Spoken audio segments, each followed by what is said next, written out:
உழைப்பாளி இல்லாத நாடுதான் எங்கும் இல்லையா அரஹோயா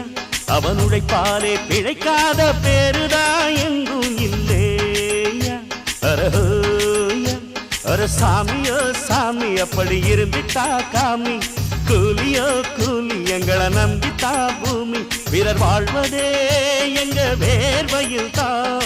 உழைப்பாளி இல்லாத நாடுதான் எங்கும் இல்லையா அவன் உழைப்பாலே பிழைக்காத